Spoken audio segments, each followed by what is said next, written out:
Ahmad Sila, svojim akcijama, borci ruske garde iznenadili su grupu militanata koji se kriju u podrumima industrijskog preduzeća u Mariupolju. U Mariupolju se nastavlja operacija oslobađanja grada. Situacija za oružane formacije Ukrajine i strane plaćenike nakon gubitka kontrole u fabrici Iljič postaje zaista kritična, piše Military Review. Shvatajući da Kijev ne šalje i neće slati nikakve snage za deblokadu, ukrajinska vojska u Mariupolju iznenada zaboravlja na svoje zakletve o borbi do poslednje kapi krvi. Broj onih koji se predaju raste. Štaviše, zanimljiva je formulacija zarobljenih, sami su se predali, ali kada su već bili opkoljeni i pretrpeli gubitke. Pre svega, reč je o onima koje su ukrajinski oficiri vodili iz fabrike Iljič u probojka Volnovahi. Podsjetimo, oni koji su pokušali da se probiju našli su se pod unakrsnom vatrom, pretrpeli gubitke koji tek treba da budu razjašnjeni i procenjeni.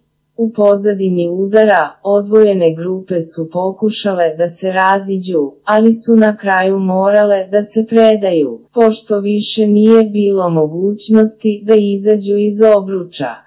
U tom kontekstu, čišćenje se nastavlja u drugim naseljima u kojima ostaju male grupe ukrajinske vojske, ne računajući teritoriju Azovstala, gde su koncentrisane stotine militanata i stranih plaćenika. Tokom jedne od ovih operacija, borci specijalnih snaga ruske garde eliminisali su grupu ukrajinskih militanata koji su se nastanili u podrumu jednog od industrijskih objekata. Predstavnici specijalnih snaga iz Čečenske republike, nakon što su proučili podzemne komunikacije objekta i dobili podatke o prostorijama u kojima su se krili militanti, odlučili su da im prirede iznenađenje.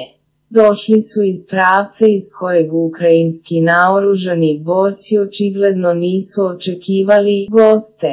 Ta akcija je bila potpuno iznenađenje.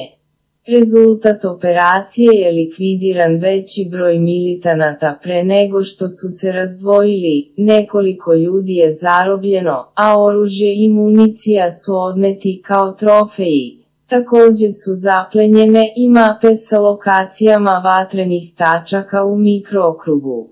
Dobro će doći za dalje čišćenje.